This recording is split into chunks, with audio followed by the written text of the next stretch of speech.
Welcome to Online Education Standards and Practices. This course will be taught using the Canvas course management system. This short video is designed to introduce you to our virtual classroom and walk you through the first week of our course. You can access Canvas on multiple devices, and there are free apps for your smartphone or tablet. However, for the purpose of this introduction, we're going to assume you are on a laptop or desktop computer. Let's start from the left side of the screen. Here you will see the Canvas navigation bar. This links you to resources outside of our course. Think of this as the Canvas campus. Here is where you can access your Canvas profile, your dashboard, your courses, your calendar, and your Canvas inbox. If you need to send email to a course facilitator or one of your peers, click on the inbox, then on the icon to compose a new message. Choose your course from the drop-down menu, and then add the recipient. Use the people icon to see the names of those in the course. Enter your subject, your message, and hit send. You're all set. If you choose to have Canvas messages delivered to your email, you can reply to any messages sent to you via Canvas directly from your email. Pretty nifty. Okay, back to the Canvas navigation pane. At the bottom of this navigation pane is a really important resource, the Help button.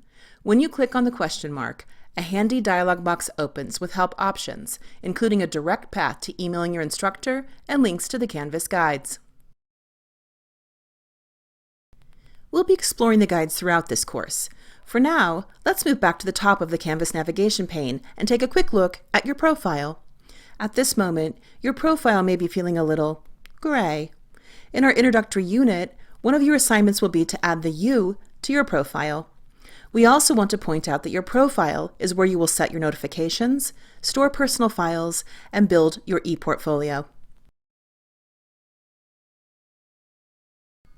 So the Canvas navigation pane is like the campus.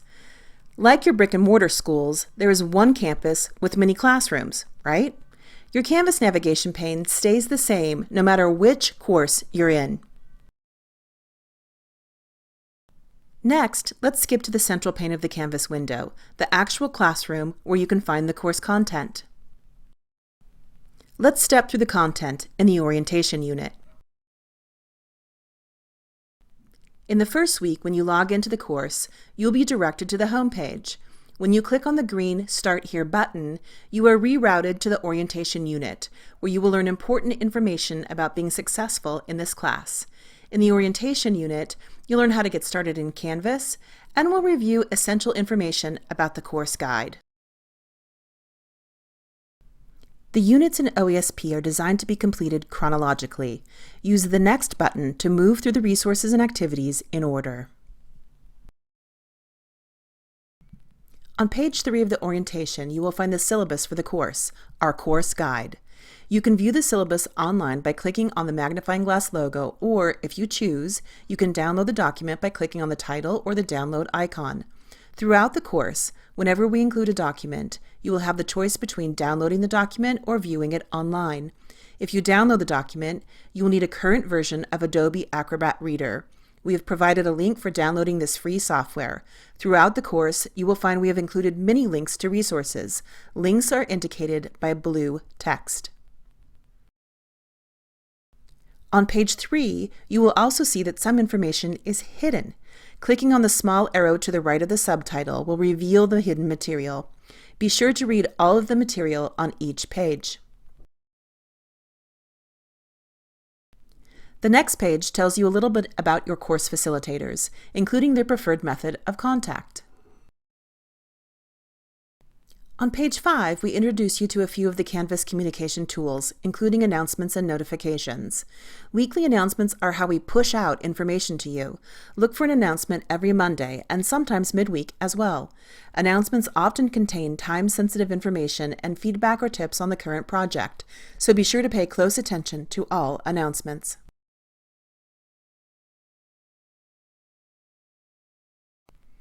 Notifications are settings attached to your Canvas profile that allow you to choose how you will be notified about course material. You will want to set your notification preferences right away to tailor the communication to your needs and lifestyle. Since notification preferences are individual, you will need to carefully read the Canvas guides to ensure your preferences are set the way you like.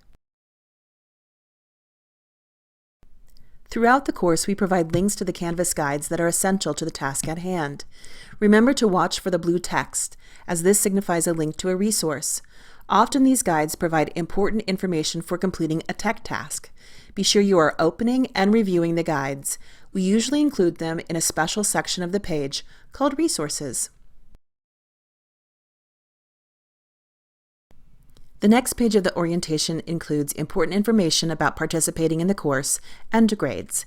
You will need to achieve an 80% on the coursework in order to advance to the portfolio review.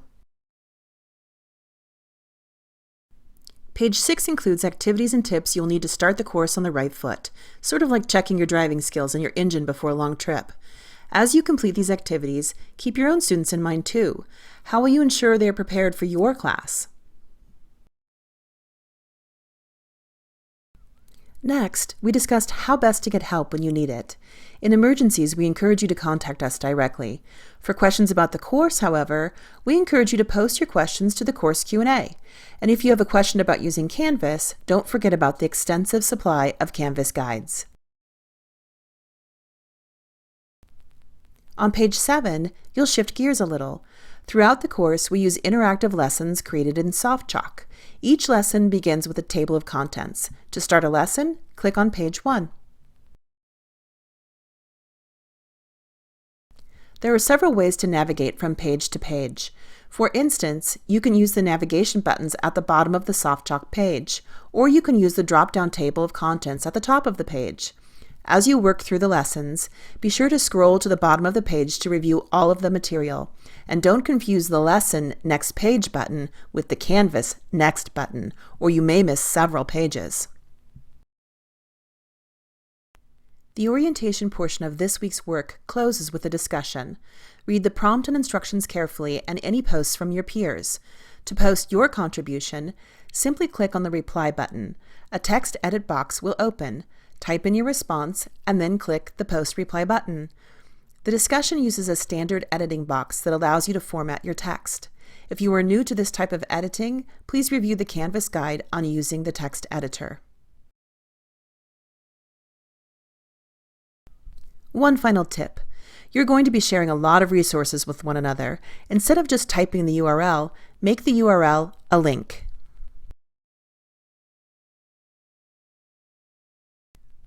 After you've posted to the discussion, take a well-deserved break, but don't forget you still have work in Unit 1. Let's take a quick look. Unit 1 begins with an overview that explains the goals of the unit, including a brief discussion of the OEI rubric section and the @1 standard that form the primary focus of the unit.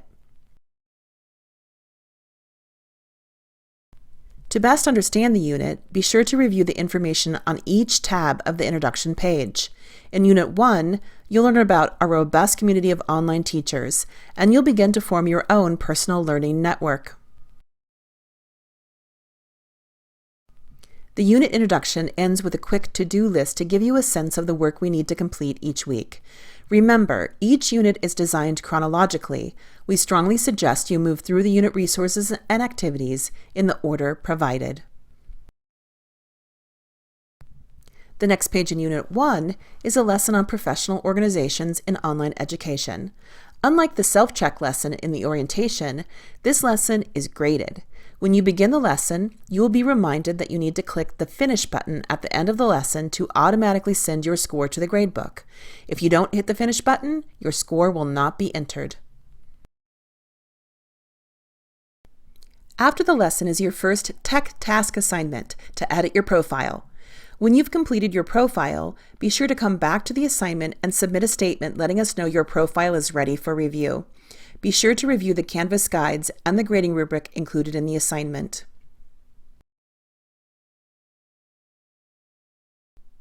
Next, you're asked to participate in a second discussion this week. Each discussion in the course is focused on a different topic, so be sure to review the directions carefully.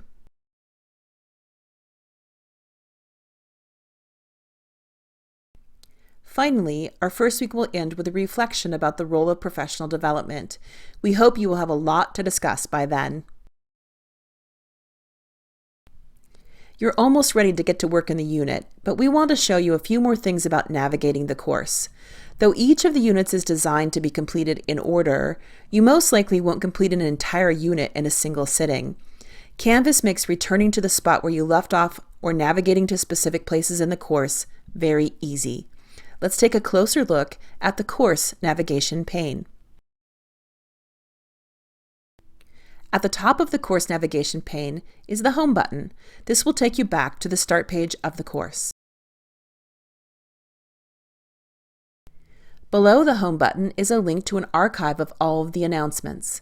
Since announcements are such an important part of the course, this archive can be an invaluable resource.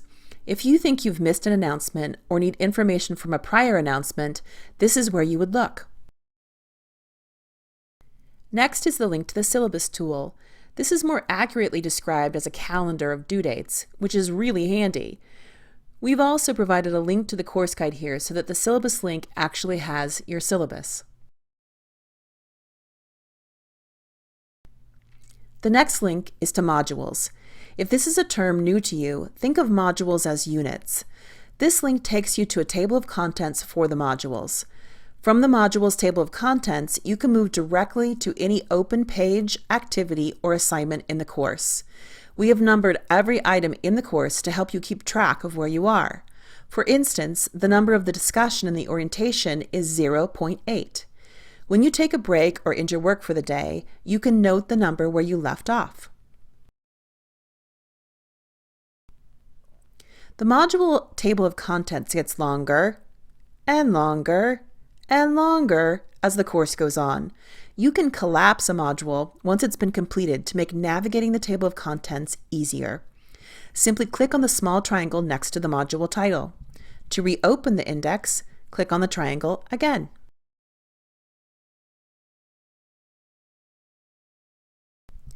You can also navigate directly to discussions and assignments from the course navigation pane.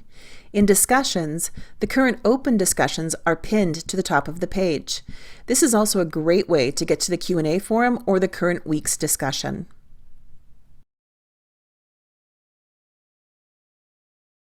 The course navigation pane also contains your link to the gradebook. To review your grades or feedback on an assignment, click Grades. To see a roster of the course participants, click on People. Finally, we have a link to our virtual office. If you need to meet with a facilitator, make an appointment with her, and at the assigned appointment time, click on this link to join the conference call. Okay, we're sure you'll have a lot more questions throughout the week. You can post them to the Q&A forum. But we think you're ready to test drive the course. Buckle up, it's time to hit the open road. And remember, hit the next button to move to the next page of the orientation.